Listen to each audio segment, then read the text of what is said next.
고고한 국단태 이제 독해를 마치고 34번부터 37번까지 문제를 풀어보도록 하겠습니다. 2021년 수능이고요. 먼저 그 독해 영상을 보시고 오시기 바랍니다. 여러분 중요한 게 이게 풀이 영상을 먼저 많이 보시는 것 같은데 독해가 완벽하게 돼 있으면 당연히 풀이가 잘 되겠죠. 근데 우리가 실전에서 독해는 우리가 생각하는 것만큼 완벽하게 하기 어려워요. 여러분도 실험 봐봐서 알겠지만은 시간도 되게 오래 걸리고 내용도 처음 보는 거고 저만 해도 지금 이런 3D 관련된 내용은 처음 봅니다. 전혀 모르는 분야의 내용이에요. 뭐 컴퓨터 많이 아는 사람들은 잘 알겠지만은 그렇기 때문에 독해를 우리가 딱 문제풀이에 필요한 만큼의 필요한 정보만 얻고 딱 그 빠른 시간 안에 그것만 해야 되는 거거든요. 완벽하게 이해하려면은 이거 한 10분에서 20분은 걸려요. 한 번만 읽고 다 이해가 되는 사람들은 전공자거나 아니면 평소에 이 분야에 관심이 많은 사람인 거고 여러분이 모든 분야에 다 관심을 가질 수는 없잖아요. 어쨌든 독해 영상을 먼저 보시고 오셔야 된다는 거예요. 어느 정도까지 독해를 하는 건지 이제 제가 지금 수많은 표시를 해놨잖아요. 이게 다 표시가 의미가 있는 거거든요. 예를 들어서 CPU는 동그라미고 GPU는 세모입니다. 렌더링도 세모고 모델링도 동그라미고요. 바로 문제 풀어볼게요. 윗글에 대한 이해로 적절하지 않은 것은 자연 영상은 모델링과 렌더링 단계를 거치지 않고 생성된다. 자, 제가 아까 앞서 말했지만은 달리 3D 합성 영상을 생성 출력하기 위해서는 모델링과 렌더링을 거쳐야 된다. 근데 뭐뭐와 달리 이거랑 달리 자연 영상은 안 거친다. 이해됐죠? 달리가 중요합니다. 달리 이게 밭이랑 똑같은 거예요. 이거 없어지고 렌더링에서 사용되는 물체 고유의 표면 특성은 화소값에 의해 결정된다. 자 볼까요? 렌더링 단계를 물어보는 건데 세모를 물체 고유의 표면 특성은 모델링 얘기예요. 모델링이 이거를 그 설정해 주는 거지. 렌더링에서 이거를 하는 게 아닙니다. 고유의 표면 특성을. 렌더링은 다른 거였어요. 뭐였죠? 원근감, 입체감, 밝기 색상. 이게 화소값에 의해서 결정되는 거였잖아요. 이게 정답은 2번인 거예요. 이러고 넘어가셔야 돼요, 여러분. 실전에서는 이거 3번, 4번 볼 시간 없어. 안 돼, 볼 시간 없어. 근데 제가 지금 풀이니까 풀어드릴게요. 물체의 원근감과 이체감은 렌더링이었죠. 렌더링은 뭐였어요? 관찰 시점을 기준으로 구현한다. 렌더링 관찰 시점 떠있죠? 넘어가셔야 되는 거예요. 이 정도까지만 확인하는 거예요. 그냥 구현되는 게 맞나? 설정되는 거 아닌가? 막 이런 식으로 시간 끌면 안 되는 거예요. 시험 망해요. 거기서 그런 순간 3D 영상을 재현하는 화면의 해상도가 높을수록 연산량이 많아진다. 이건 연산 부분 GPU, CPU 내용이었는데 가볼까요? 해상도가 높아 연산량이 많아져 길어진다. 이것도 맞는 내용이었죠, 그죠? 병목 현상은 연산할 데이터의 양이 처리 능력을 초과할 때 발생한다. 이거는 상식적으로도 말이 안 맞는 거고 여기 써 있기도 하고요. 병목 현상. 병목 현상이 뭐냐면 병이 이렇게 생겼는데 이게 나가는 길에 갑자기 모여지게 되면서 이렇게 트래픽이 발생하는 거예요. 트래픽. 다 아시죠? 이 부분은 이것까지는. 자, 모델링 풀어볼게요. 모델링에 대한 설명 동그라미였죠. 다른 물체에 가려져 보이지 않는 부분에 있는 삼각형의 정점들의 위치는 계산하지 않는다. 이거는 렌더링 얘기였죠. 가려지지 않는 부분에 있는 거. 어디 있었어요? 다른 물체의 가려짐이나 이런 거는 명암 해석값을 정해줌으로써 입체감을 구현한다. 이런 부분에 대한 내용은 렌더링 부분 문제였잖아. 렌더링. 아닌 거죠? 이렇게 간단하게 풀이를 하셔야 되는 거예요. 여러분. 아, 이게 맞는 내용인가? 한번 확인해 볼까? 이러시면 안 됩니다. 누차 제가 말씀드리지만 삼각형들을 조합함으로써 이건 정점 얘기였죠. 물체의 복잡한 국면을 정교하게 표현할 수 있다. 답은 2번인 것 같아요. 왜냐면 정교하게가 있었고 정밀하게가 있었거든요. 아까 정밀하게 패러프레이즈 되고 있잖아. 패러프레이즈 정밀. 이게 그리고 모델링 부분의 내용이었잖아요. 정교, 정밀. 이게 뭐야? 패러프레이즈. 하나의 작은 삼각형에 다양한 색상의 표면 특성들을 함께 부여한다. 실전에서 넘어가시고 제가 지금 본다면 하나의 작은 삼각형에 이것도 모델링 부분 내용 맞네요. 헷갈릴 수 있겠네. 이걸 읽으면 3번을 다양한 색상의 표면 특성들을 함께 부여한다. 아니었던 걸로 기억합니다. 왜냐면 어딘가에 있었냐면은 하나씩 지정된다. 여기 있거든요. 지금 이게 특성이 지금 하나씩 지정되는 건데 다양한 색상 아니잖아요. 그죠? 공간상에 위치한 정점들을 2차원 평면에 존재하도록 배치한다. 2차원 평면 뭐였죠? 렌더링. 아니죠. 다양하게 변할 수 있는 관찰 시점을 순차적으로 저장한다. 이거는 짬뽕 해놨어요. 순차적인 거는 CPU고 관찰 시점은 렌더링이고. 뭐 5번도 아닌 거예요. 여러분 이렇게 넘어가셔야 돼요. 렌더링 전문가가 돼서는 안 됩니다.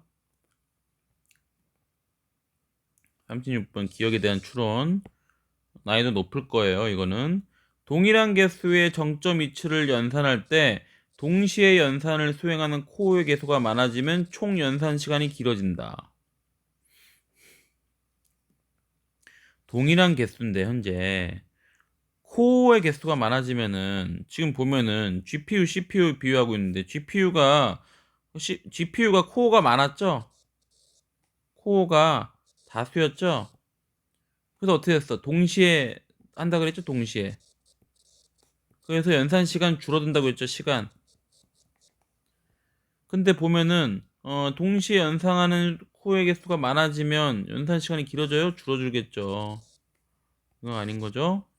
정점의 위치를 구하기 위한 10개의 연산을 10개의 코어에서 동시에 진행하려면 10개의 연산 명령어가 필요하다. 연산 명령 어디 있었어요? 이쪽 부분이 있었는데 하나의 연산 명령을 전달하면 각 코어는 동시에 연산한다. 10개의 연산만 필요가 아니죠. 하나. 한 개. 은근 쉽네? 한 개의 코어만 작동할 때 정점의 위치를 구하기 위한 연산 시간은 한 개의 코어를 가진 CPU의 연산 시간과 같다. 한 개, 지금 기억이니까, 기억은 우리가 GPU인데, GPU가 여러 개의 코어를 작동하지 않고 한 개의 코어만 작동한대요. 그러면은 CPU와 연산 시간이 어떻게 될까? 아까 저속이라며. CPU 코어에 비해서 저속으로 연산하니까 연산 시간이 다르죠. 다르다. 작동할 때 CPU 연산 시간보다 길다. 한 번도 아닌 거고. 정점 위치를 구하기 위한 각 데이터의 연산을 하나씩 순서대로 처리해야 한다면 다수의 코어가 작동하는 경우 총 연산 시간은 한 개의 코어만 작동하는 경우의 총 연산 시간과 같다. 어려운데 이거 무슨 말이지?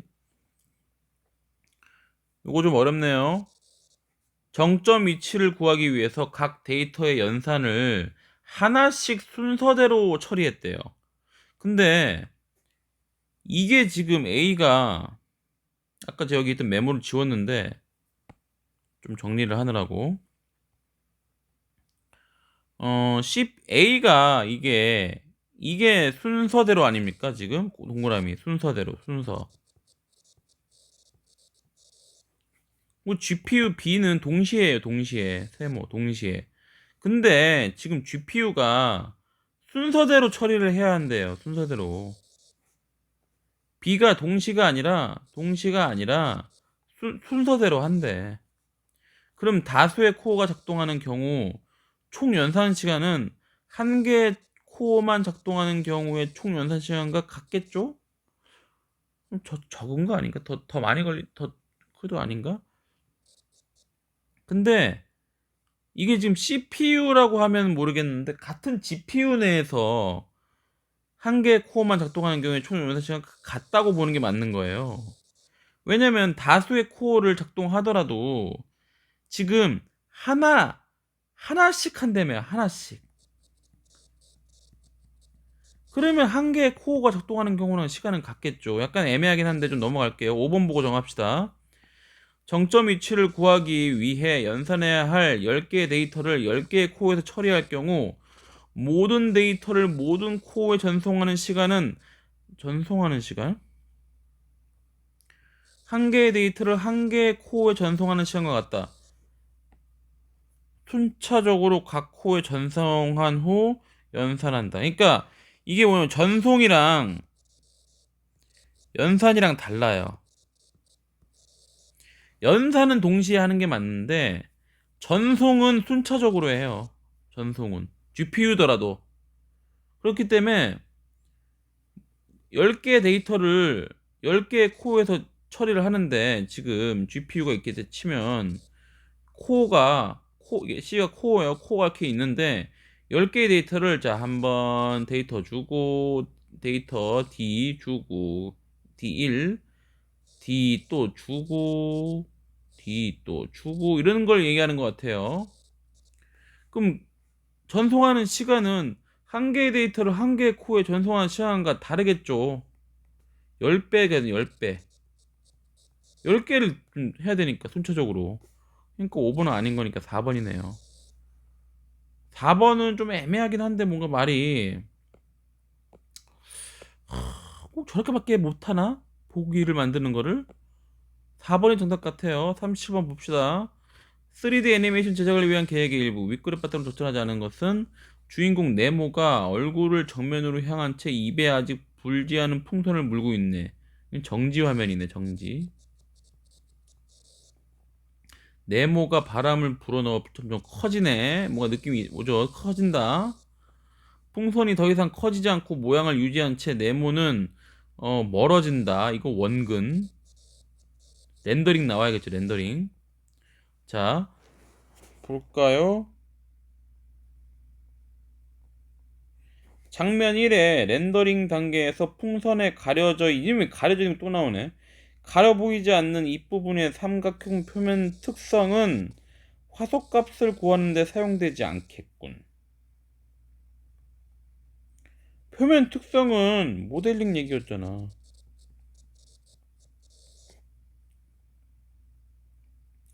그리고 화소값이 지금 보면은 다른 물체의 가려짐이나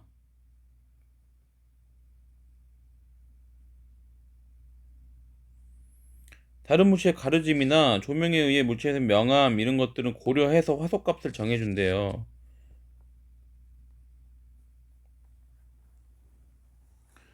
화소값을 하는데 고려 대상이 되는 거잖아. 고려 대상.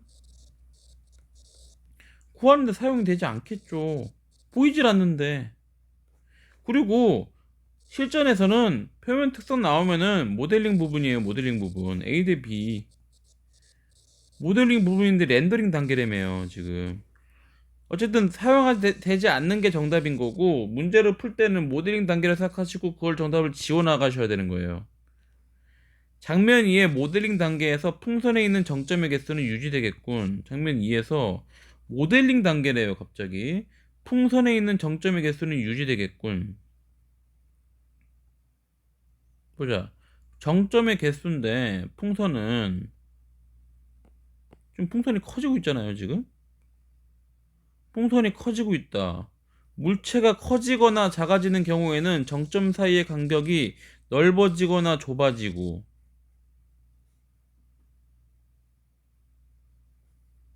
정점들의 개수는 변형돼도 변하지 않는다. 이미 적어놨네. 맞는 얘기죠? 개수는 유지되겠군. 모델링 단계에서 풍선에 있는 정점 사이의 거리가 멀어지겠군. 아까 거기서 봤죠? 넓어진다고. 멀어지겠죠, 넓어지면. 그죠? 그게 또 패러프레이즈예요. 이것도 패러프레이즈다. 장면 3의 모델링 단계에서 풍선에 있는 정점들이 이루는 삼각형들이 작아지겠군. 장면 3에 풍선에 있는 풍선이 더 이상 커지지 않고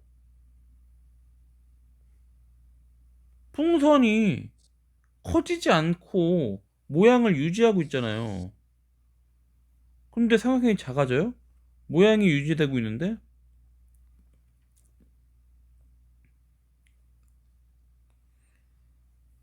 모양과 크기를 결정하는 정점이 되는데 정점들의 개수는 변하지 않고 차가지 뭐 커지거나 작아지면 정점 사이 간격이 넓어지거나 좁아지는데 회전하거나 이동하는 경우는 유지되고 아니 지금 크기가 커지거나 작아지지 않는데 왜 넓어지거나 좁아지 저게 돼요. 작아져요. 유지되지.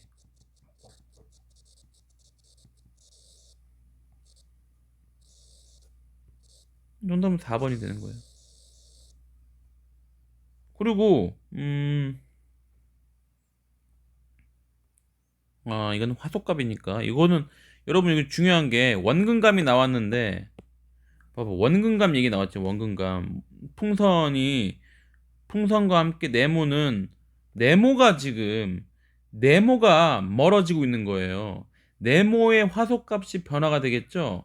풍선은 유지되고 있잖아. 그러니까 풍선의 정점들은 크기가 변화가 되지 않기 때문에 유지가 되는 거죠. 그다음 4번이 되는 거고 장면 3의 렌더링 단계에서 전체 화면에서 화소값이 부여되는 화소의 개수는 변하지 않겠군. 장면 3의 전체 화면에서 우리 화소값 뭐였죠? 화소값?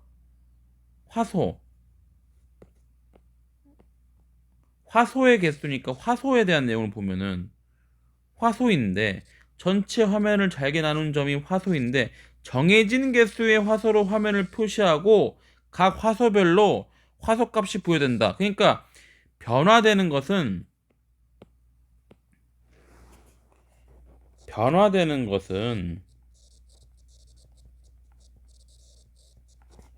화소값이에요. 화소값. 그러니까 정답은 5번이 아닌 거지. 이렇게 보시면 될 것 같아요. 한번 2, 2, 2, 4, 4 정답을 볼까요?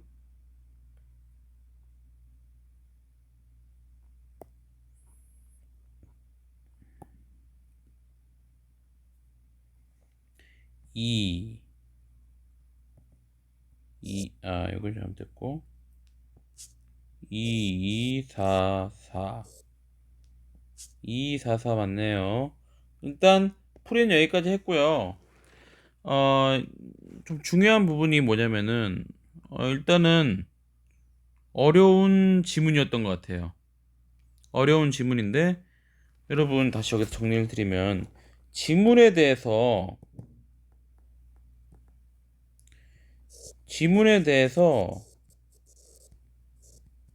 완벽한 이해는 불가해요.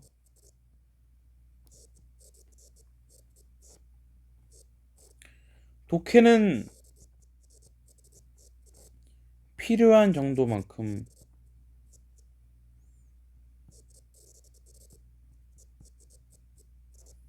정확하게 해야 합니다.